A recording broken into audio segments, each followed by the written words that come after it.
Good evening, everyone. Topic of our today's session is investment opportunity with Bajaj Finserv Small Cap Fund NFO. For this, we have invited Mrs. Arpita Dev, Lead Products, Bajaj Finserv AMC. Now, I would like to request ma'am to take the session forward. Over to you, ma'am. Thank you and thank you everyone for joining in. मैं English और हिंदी दोनों में बात करूंगी ताकि सबको समझने में आसानी हो। I will share my screen, so I will take you through the presentation जो हमने हमारे फंड इन्फो के लिए बनाई है, जिसमें आपको फंड के बारे में सारी डिटेल्स होंगी कि यूएसपी क्या है, किसी को इस फंड में क्यों आना चाहिए, ओवरऑल स्मॉल कैप कैटेगरी के बारे में। So just bear with me for a moment. Is my screen visible? Yes, ma'am. It's visible, right? Okay. Yeah. So, to start with, हमारा जो Bajaj Finserv small cap fund है उसका जिसका NFO आज से शुरू हुआ है and it will go on till 11th of July. So सबसे इम्पोर्टेंट चीज इस फंड में ये है कि हम यहाँ पे 3 in 1 एडवांटेज दे रहे हैं, जो कि है a combination of quality, growth and value. So इस फंड में तीनों का मिश्रण होगा, तीनों का ब्लेंड होगा, जहाँ पे हम ऐसी कंपनीज को चुनेंगे जिनका एक डिस्टिंक्ट कॉम्पिटिटिव एज रहेगा, क्वालिटी वाइज उनका हाई क्वालिटी रहेगा, सीजन मैनेजमेंट रहेगा। ऐसे कुछ ग्रोथ कंपनीज में हम इन्वेस्ट करेंगे जिनका ओवरऑल पोटेंशियल हाई रहेगा, स्केलेबिलिटी का, बिजनेस ग्रो करने का। एंड ऐसी भी कंपनीज हम यहाँ पे चुनेंगे जिनका इंट्रिंसिक वैल्यू जो है वो प्राइस से जिनका जो करंट प्राइस जो ट्रेडिंग रहेगा वो इंट्रिंसिक वैल्यू से कम रहेगी, मतलब एक अट्रैक्टिव वैल्यूएशन पे ये अपॉर्चुनिटीज अवेलेबल होंगी। तो इन तीनों के कॉम्बिनेशन से हमने इस फंड को पोजीशन किया है ताकि तीनों का एडवांटेज इन्वेस्टर्स को मिले। So I move forward and before I take you to the next slide, मैं एक मैं रिस्क के बारे में बात करना चाहूंगी, क्योंकि सबसे पहले जब हम स्मॉल कैप फंड के बारे में हम सोचते हैं तो हमारे दिमाग में सबसे पहले आता है कि स्मॉल कैप्स रिस्की होती है, और क्या उस रिस्क को समझने की हमें एबिलिटी है, क्या हमें इसलिए स्मॉल कैप्स में जाना चाहिए। इसलिए मैं सबसे पहले रिस्क के बारे में बात करूंगी कि रिस्क का एलिमेंट क्या होता है। तो एक बहुत इंपॉर्टेंट सवाल ये है कि क्या सारी रिस्क खराब होती है, क्या लाइफ में कोई भी रिस्क नहीं लेनी चाहिए, क्या हमें एक रिस्क फ्री लाइफ लीड करनी चाहिए। पर अगर हम रियलिटी में देखें तो देर आर मोमेंट्स जहां पे हमको रिस्क लेने के पहले उसके बारे में डर तो होता है, पर जब हम उस रिस्क को कैलकुलेट करके हम आगे बढ़ते हैं और रिस्क के आगे उसको ओवरकम करके हम आगे बढ़ जाते हैं तो हमें उसका एक रिवॉर्ड भी मिलता है। सो सिमिलरली इन्वेस्टमेंट में भी वैसा है, आप रिस्क को पूरी तरह से अवॉइड नहीं कर सकते। और रिस्क का डर इसीलिए होता है क्योंकि बहुत सारे इन्वेस्टर्स उसको एक अलग परसेप्शन से सोचती है। They do not treat risk as what it is actually. So risk has been perceived कि वो इन्वेस्टमेंट का एनिमी है, वो हमारा पैसा डुबा देगा। हमें रिस्क को जितना हो सके उतना कम रखना चाहिए। बट अगर आप जो ओवरऑल आपके पोर्टफोलियो का बिहेवियर देखें तो वो कभी भी एक स्ट्रेट लाइन से ऊपर नहीं जाती है। तो अगर आप राइट हैंड साइड के ग्राफ में अगर आप ध्यान दें तो एक्सपेक्टेशंस ये होती है कि हमारा जो ग्राफ रहेगा वो इन्वेस्टमेंट का वो एकदम सीधा ऊपर जाएगा, लेकिन रियलिटी में वो वैसा कभी भी नहीं होता है। वाइल ग्रोथ होती है हमारी इन्वेस्टमेंट में, बट उसके बीच में जो वॉलिटिलिटी होती है वो बहुत ज्यादा जरूरी है एक इन्वेस्टमेंट जर्नी के लिए। तो विद जैसे एक सेइंग है, without risk there is no reward. तो वैसे ही रिस्क को अगर सही तरह से समझा जाए, उसको मैनेज किया जाए और उसको सही तरह से लेवरेज किया जाए तो उसको अवॉइड करने की जरूरत नहीं है। हम रिस्क का सही इस्तेमाल से हम अपने इन्वेस्टमेंट्स को आगे बढ़ा सकते हैं। सो मूल बात ये आती है कि हमें रिस्क को अवॉइड नहीं करनी है, हमें उसके लिए बेटर प्रिपेयर रहना है। तो रिस्क और सेफ्टी के बारे में सिंस हम बात करें तो कुछ पॉपुलर मिथ है जो हम ब्रेक करना चाहते हैं। तो सबसे पहला मिथ ये है कि अगर कोई कंपनी की साइज बहुत बड़ी है वो हमें सेफ्टी इंश्योर करती है, जबकि ऐसा नहीं है। सबसे ज्यादा जरूरी है बिजनेस का क्वालिटी। अगर बिजनेस का क्वालिटी अच्छा रहेगा, एक गुड क्वालिटी कंपनी रहेगी, ओवरऑल उसका गवर्नेंस, उसकी मैनेजमेंट सही रहेगी, तो आपका वो साइज से मैटर नहीं करेगा, आपका ओवरऑल क्वालिटी से मैटर करेगा। ना इस बिट को ब्रेक करने के लिए हमने यहाँ पे एग्जांपल लिया है फ्यूचर रिटेल का। तो अगर आप फ्यूचर रिटेल, आपको याद होगा एक टाइम पे बिग बाजार के आउटलेट्स आपको हर जगह दिखती थी।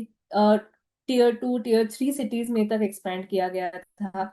ओवरऑल 321 सिटीज में एक्सपेंडेड था ये इनके आउटलेट्स।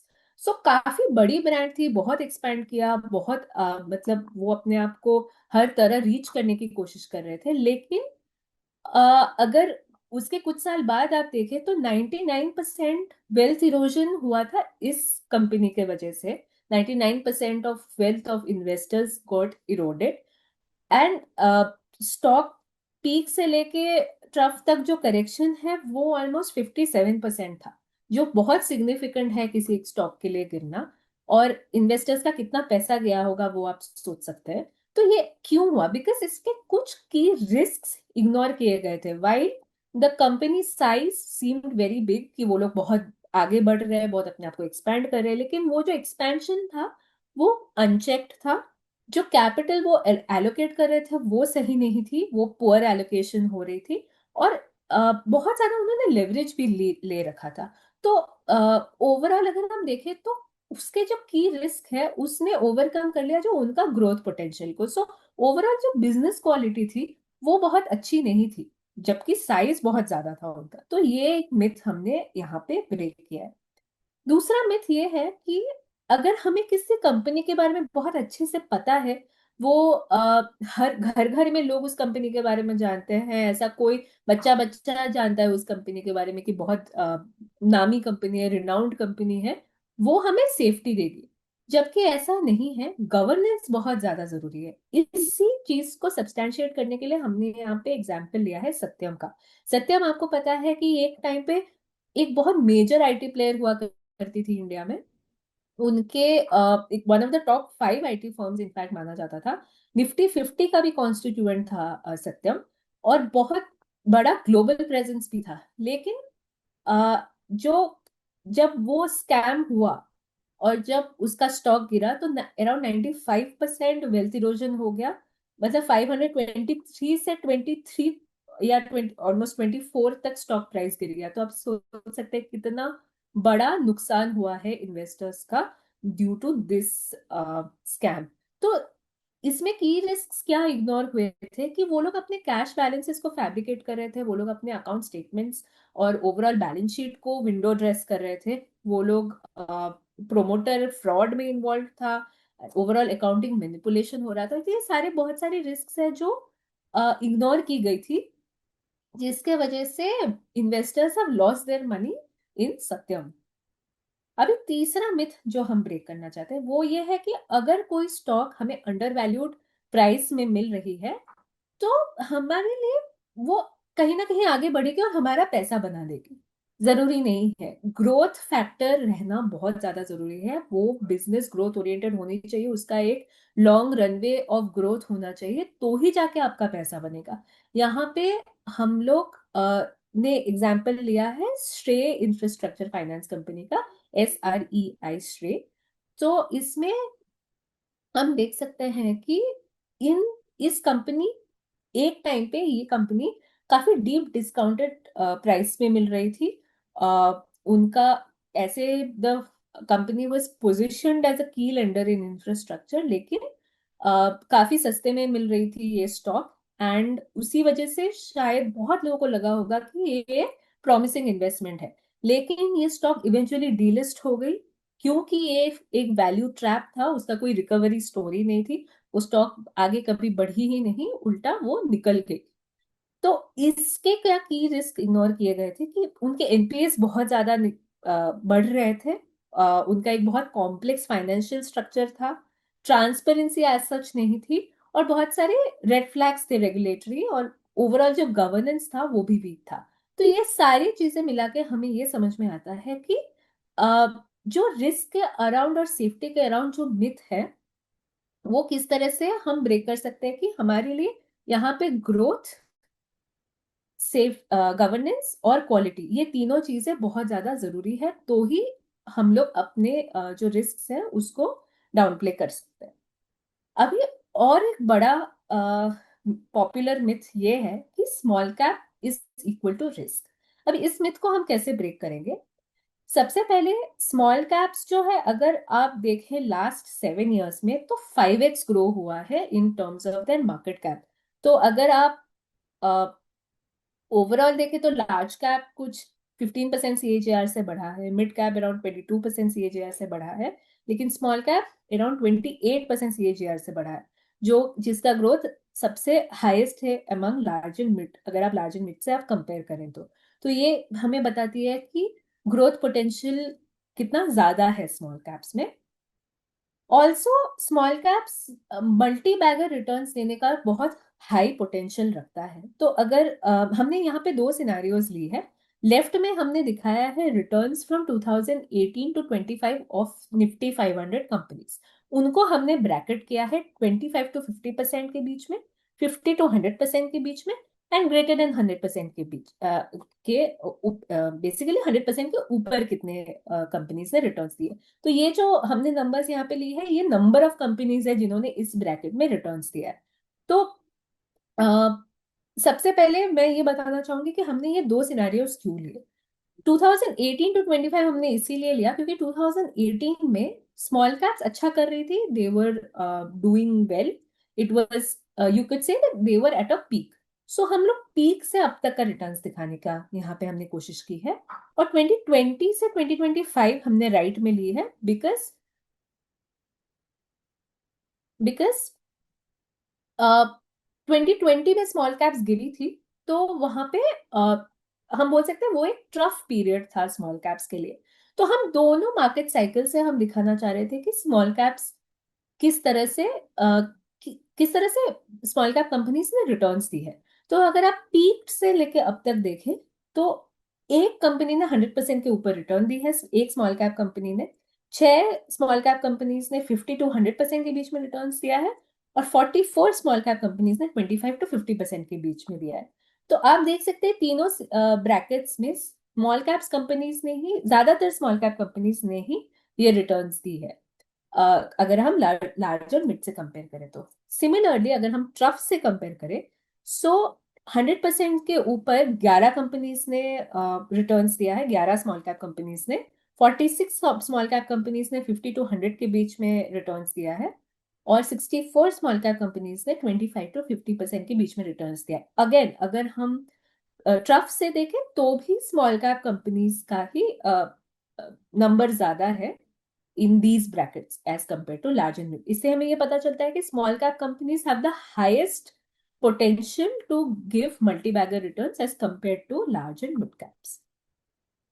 ओवरऑल अगर हम कंट्रीब्यूशन देखें मार्केट कैप में, तो हम दिसंबर 21 और 24 के ओवरऑल मार्केट कैप कंट्रीब्यूशन का हम कंपैरिजन कर रहे हैं।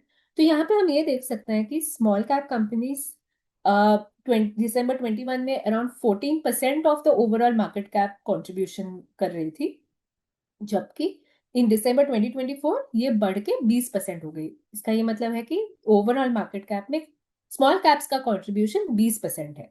सो अगर इस चीज को हम लार्ज एंड मिड से कंपेयर करें तो मिड कैप्स कुछ 2% से ही बढ़ी है, और लार्ज कैप्स 8% से घटी है। तो इससे ये भी पता चलता है कि स्मॉल कैप्स कितनी जल्दी ओवरऑल मार्केट कैप में कंट्रीब्यूशन अपनी बढ़ा रहे हैं। और ये कंट्रीब्यूशन सिर्फ मार्केट कैप के हिसाब से ही नहीं है, ओवरऑल प्रॉफिटेबिलिटी के हिसाब से भी है। अगर आप पैट का कंट्रीब्यूशन अगर आप देखें तो सितंबर 21 में अराउंड 2.6% कंट्रीब्यूशन था स्मॉल कैप का Nifty overall Nifty five top 500 companies के प्रॉफिटेबिलिटी पे। लेकिन वो ही अगर आप दिसंबर 24 में देखें तो वो बढ़ के 6.4% हो गई है। मतलब small caps are fast contributing more and more towards the profitability of the overall markets। तो इससे ये भी पता चलता है कि स्मॉल कैप्स का ओवरऑल प्रॉफिटेबिलिटी कितना हाई है, वो सिर्फ ग्रो ही नहीं कर रहे हैं, वो प्रॉफिटेबल भी हो रही है। तो अब तक हमने ये रिटर्न पोटेंशियल में देखा है कि स्मॉल कैप्स किस तरह से बढ़ रही हैं और कितना उनका ग्रोथ पोटेंशियल है। लेकिन हम अगर स्मॉल कैप्स के बारे में सोचते हैं तो सबसे पहले हमारे दिमाग में ये आता है कि वो ड्रॉडाउन उसका वॉलेटिलिटी उसका सबसे ज्यादा होगा।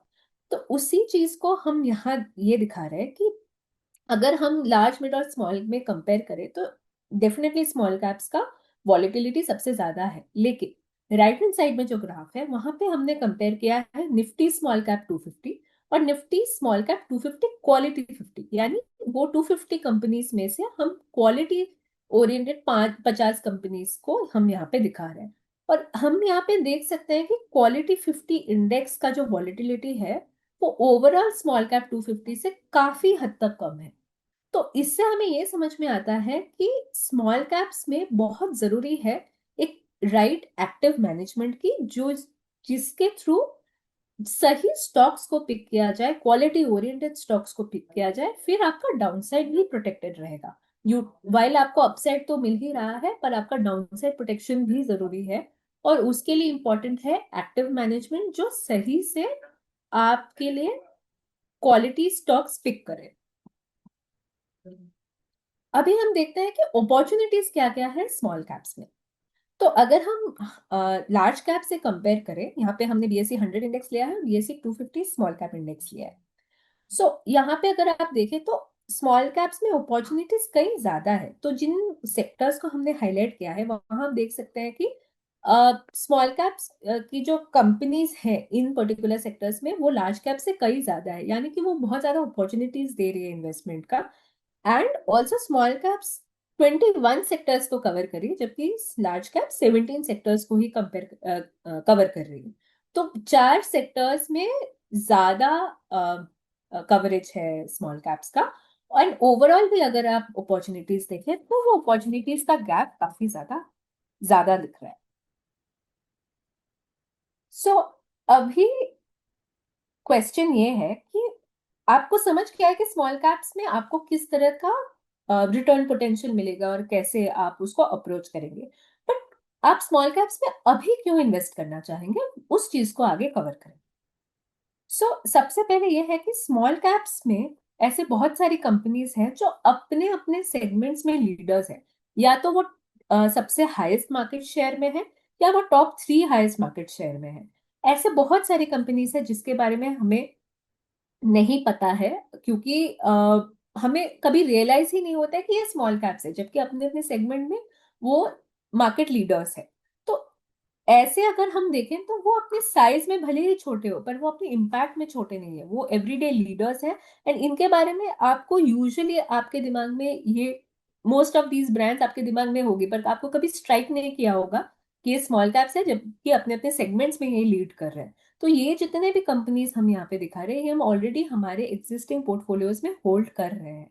सो you so this is to drive the point कि ऐसे बहुत सारे स्मॉल कैप्स हैं जो अपने अपने सेगमेंट में बहुत अच्छा कर रहे हैं, और जिनको अगर आप पिक करेंगे तो you will definitely see the returns in your portfolio. Secondly, right ना अगर हम देखें तो स्मॉल कैप्स में काफी करेक्शंस हुई है। तो अगर हम 52 वीक हाई से करेक्शंस देखें तो ज्यादातर small caps 15% and above corrections हुई है। सो इससे ये समझ में आता है कि right now small caps are not as expensive as earlier, उसमें काफी हद तक करेक्शंस हुई है। सेकेंडली, लेकिन स्मॉल कैप्स वाइल करेक्शंस हुई है लेकिन ओवरऑल प्रॉफिटेबिलिटी उनका इम्पैक्ट नहीं हुआ है। जो सेकेंड टेबल है उसमें हम ये देख सकते हैं कि FY24 और FY25 का अगर हम कंपेयर करें तो जो टोटल पैट जो ग्रो हुआ है इन द लास्ट 1 ईयर वो कुछ 38% ग्रो हुआ है, यानी कि वो काफी एक हेल्दी ग्रोथ दिखा रही है। लेकिन अगर हम स्मॉल कैप का इंडेक्स वैल्यू को अगर हम कंपेयर करें FY24 और 25 के बीच में, तो ये दोनों इंडाइसेस में जो ये दोनों टाइम पीरियड्स में जो इंडेक्स का ग्रोथ है इट्स जस्ट 4%। ये हमें ये बताती है कि प्रॉफिट हेल्दीली ग्रो हुई है, लेकिन इंडेक्स वैल्यू उस तरह से ग्रो नहीं हुआ है। मतलब काफी हद तक अट्रैक्टिव है स्मॉल कैप्स राइट नाउ। और अगर हम फंडामेंटल्स की भी बात करें तो फंडामेंटली काफी स्ट्रांग है small cap companies. Around 74% of the top 250 small caps उन्होंने 10% के ऊपर ROCE रिपोर्ट किया है, जो एक काफी हेल्दी साइन है of a fundamentally strong company. Valuations की भी अगर बात करें तो हमने लास्ट 5 इयर्स का यहाँ पे वैल्यूएशंस दिखाया है, और करंट वैल्यूएशंस लास्ट 5 इयर्स के एवरेज के अराउंड है। So it is not as expensive as it was earlier, मतलब जितना हम सोच रहे थे उतनी एक्सपेंसिव नहीं है, एक फेयर वैल्यूएशन में आई है अभी स्मॉल कैप्स। तो right now it makes a good case to invest in small caps. अब अभी ये एक बहुत इंपॉर्टेंट सेगमेंट है ये बताने के लिए कि वाइल स्मॉल कैप्स में क्या सिलेक्ट करनी चाहिए और किस तरह की कंपनीज में इन्वेस्ट करनी चाहिए वो हमने कवर किया है और वो हमें पता है। लेकिन स्मॉल कैप्स में सिर्फ सिलेक्शन इंपॉर्टेंट नहीं है, ओमिशन भी इंपॉर्टेंट है कि किस तरह के कंपनीज हमें अवॉइड करनी चाहिए। अभी इसके लिए हमने यहाँ पे एक बहुत इंटरेस्टिंग डेटा लिया है। सो 2017 में जितने भी 250 स्मॉल कैप्स थी, टॉप 250 स्मॉल कैप कंपनीज, उनको हमने 2024 के हिसाब से ब्रेक डाउन किया है। और इसमें से इंटरेस्टिंगली आप देख सकते हैं कि सिर्फ दो कंपनीज लार्ज कैप बनी है, 25 कंपनीज ही मिड कैप्स बनी है, 80 कंपनीज स्मॉल कैप्स में ही रह गई हैं, और 119 कंपनीज माइक्रो कैप्स बन चुकी है। तो इससे ये समझ में आता है कि एक बहुत बड़ा नंबर ग्रो कर ही नहीं रही स्मॉल कैप्स में। It's a very big number which is not growing and a very small number which is growing. तो इसका ये मतलब है कि जो एक्टिव मैनेजमेंट की हम बात कर रहे थे वो बहुत ज्यादा जरूरी है, क्योंकि only a seasoned fund manager will know which stocks to pick and which stocks to avoid. It is equally important to do both, and it's only a seasoned team of fund managers, research analysts, qualified people will be able to do this, which is why you need active management in small caps.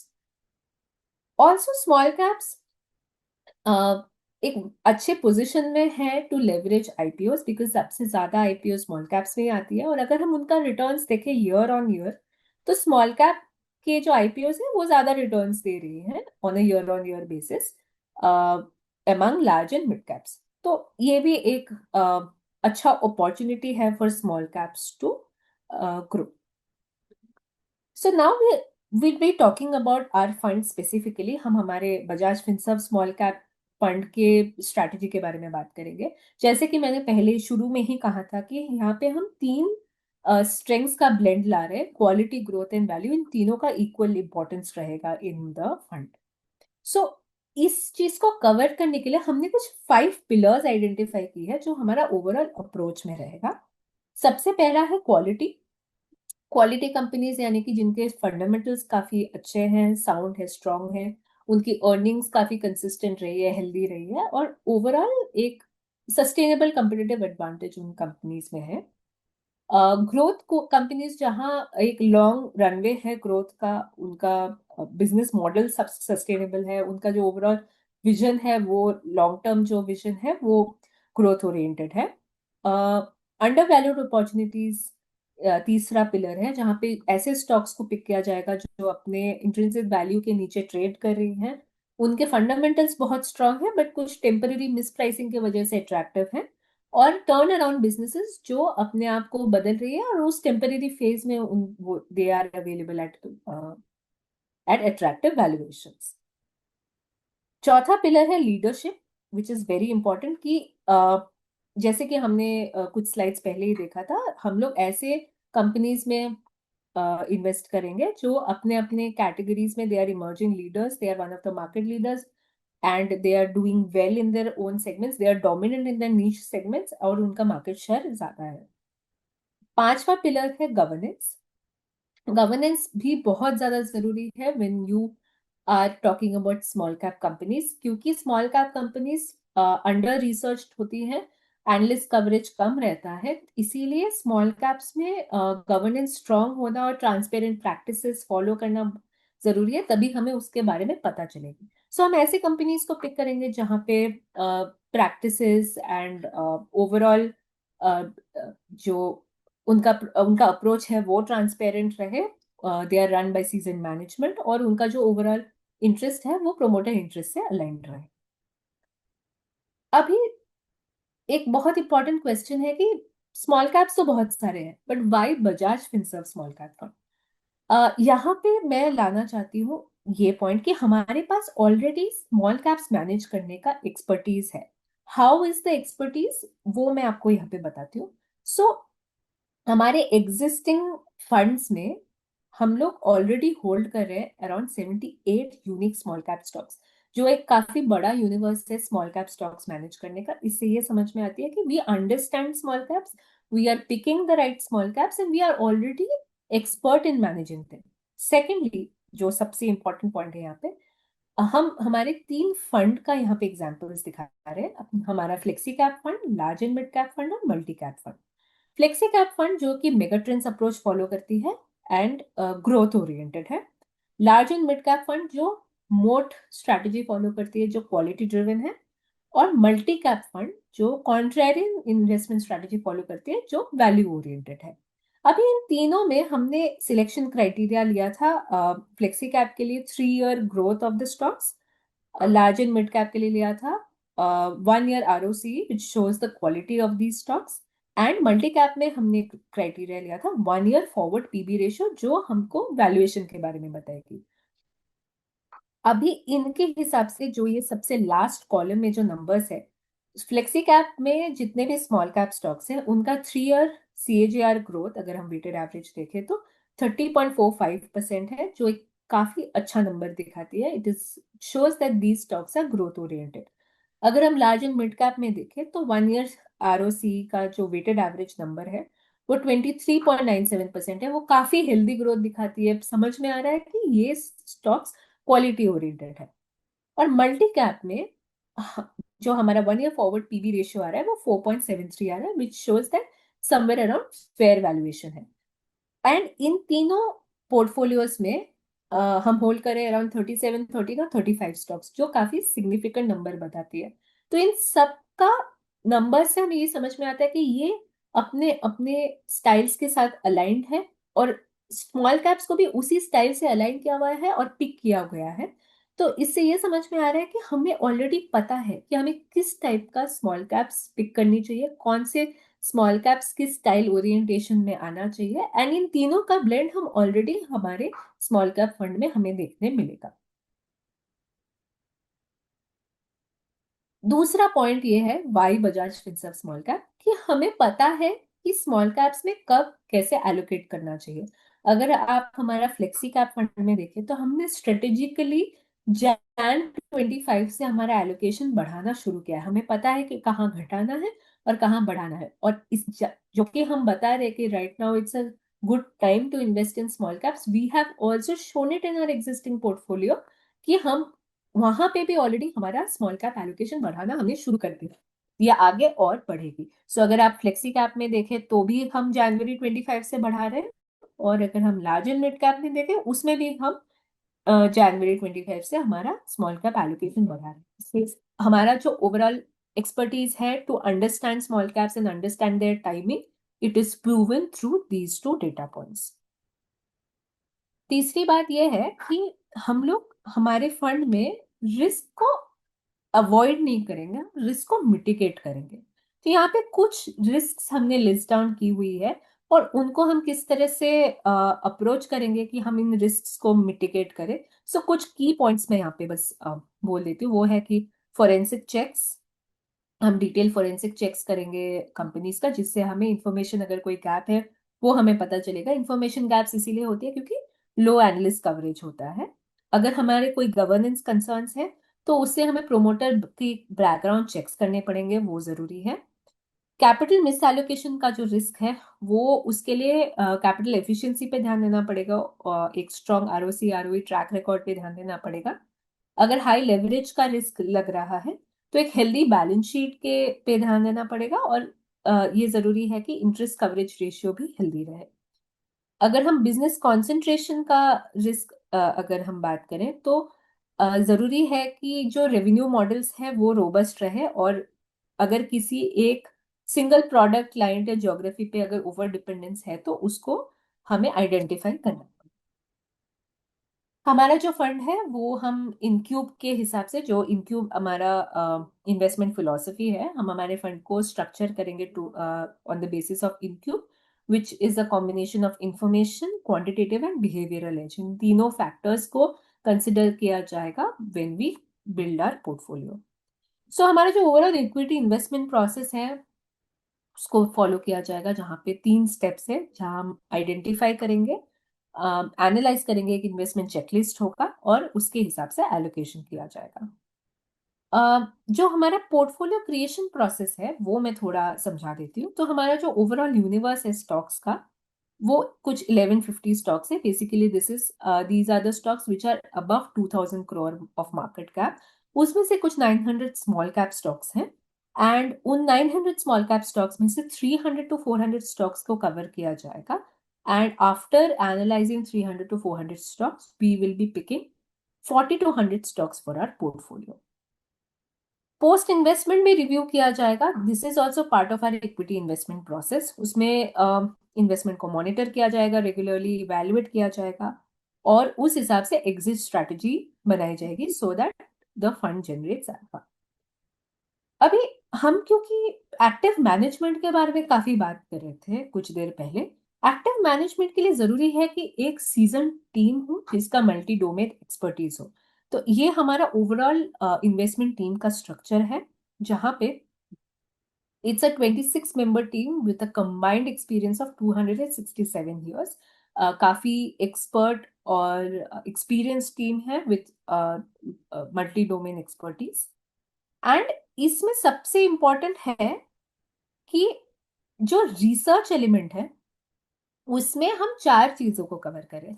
सो चार analyst होंगे जो leadership, growth, governance और quality को ensure करेगा while picking stocks. सो हमारा जो sector analyst है वो लीडरशिप इंश्योर करेगा, जो मेगाट्रेंड्स एनालिस्ट है वो ग्रोथ को इंश्योर करेगा, हमारा ईएसजी एनालिस्ट गवर्नेंस चेक्स करेगा, और हमारा forensic analyst will check for quality, जो बहुत ज्यादा जरूरी है since we have been talking about quality investing in small caps.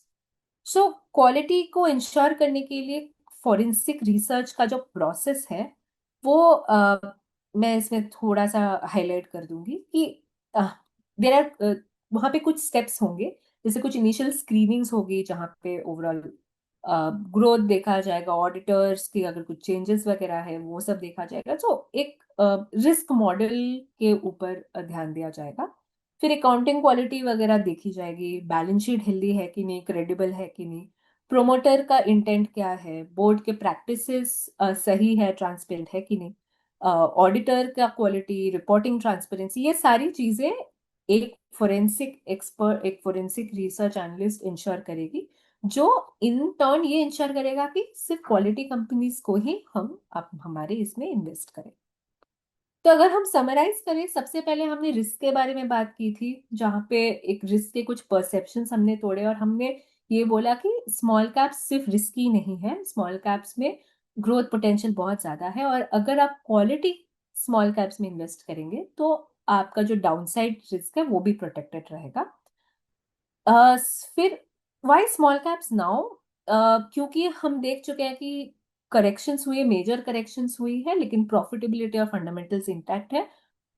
काफी सारे यहाँ पे मार्केट लीडर्स हैं स्मॉल कैप स्पेस में जो अपने अपने सेगमेंट्स में बहुत अच्छा कर रही है। तो इन कंपनीज को पिक करने से हमें कितना फायदा होगा। These are some of the undiscovered leaders. कुछ अगर वैल्यूएशन दे तो वो फेयर वैल्यूएशन में दिख रहा है the last 5 years average.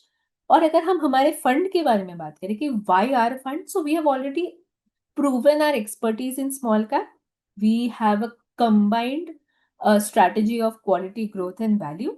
And we have an entire investment process in place which is very robust. And हम हमारे इनक्यूब के फ्रेमवर्क के हिसाब से अप्रोच करेंगे हमारे फंड को। ये फंड है for investors who want to invest in fundamentally strong businesses which are trading below their intrinsic value.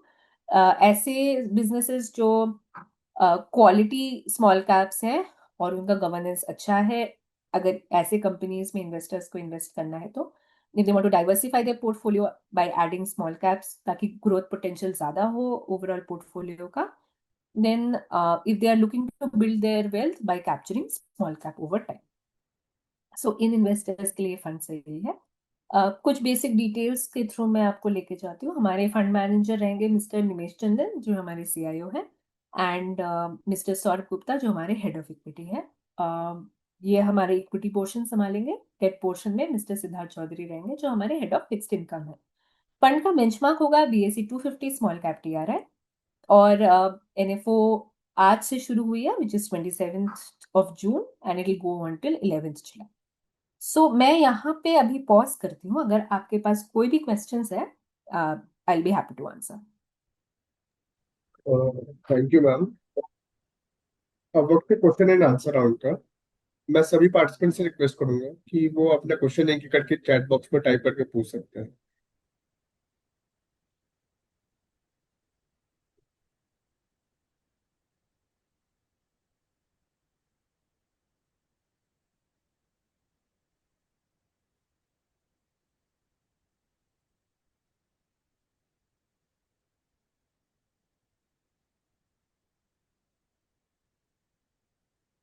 मैं सभी पार्टिसिपेंट से रिक्वेस्ट करूंगा कि अगर आपके कोई सवाल है तो आप अपने क्वेश्चन चैट बॉक्स में टाइप करके पूछ सकते हैं।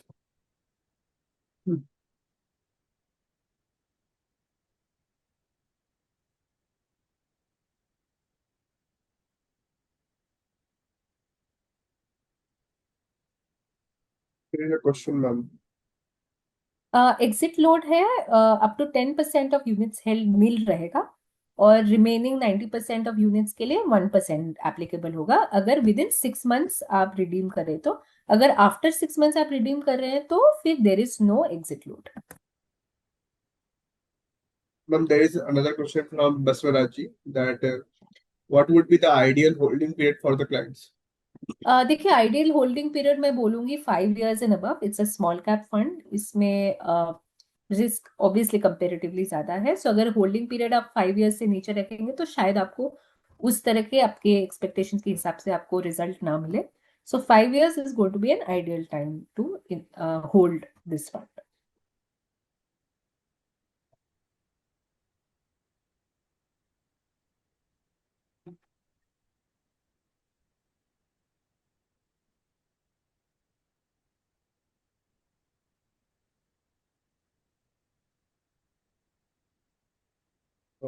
There is another question, ma'am, that how to handle volatility. How to handle volatility. So जिस तरह से मैंने अभी थोड़ी देर पहले आपको स्लाइड दिखाई थी कि while small caps do have volatility पर अगर सही स्टॉक्स पिक किया जाए through active management so volatility को काफी हद तक कंट्रोल किया जा सकता है। सो जैसे कि हमने एग्जांपल दिखाया था क्वालिटी स्मॉल कैप्स का, उनका drawdown overall small cap index से काफी कम था। So it's important that through active management the right stocks are picked। Quality और ग्रोथ ओरिएंटेड स्टॉक्स को पिक किया जाए। हमने वैल्यू का भी एलिमेंट इसीलिए रखा है ताकि अंडर वैल्यूड अपॉर्चुनिटीज में हम इन्वेस्ट करेंगे एंड ओवरऑल उसका जो ग्रोथ दिखेगा वो ज्यादा रहेगा। So this is how the entire volatility can be controlled if you have the right team working for you and if there are adequate checks done. जो हमारे एनालिस्ट करने वाले हैं, स्पेशली हमारे फोरेंसिक एनालिस्ट करने वाले हैं, वो क्वालिटी चेक्स करेंगे। सो जितना ज्यादा क्वालिटी स्टॉक्स इस पोर्टफोलियो में रहेगा overall volatility will be much more controlled. Fees के I, बारे में I will not be able to comment. आप अपने रिस्पेक्टिव RM से कांटेक्ट कर सकते हैं। thank you, ma'am. I think that's it for the questions. Okay, And thank you to all the participants also for joining with us. Thank you, ma'am. Thank you everyone, thanks for joining.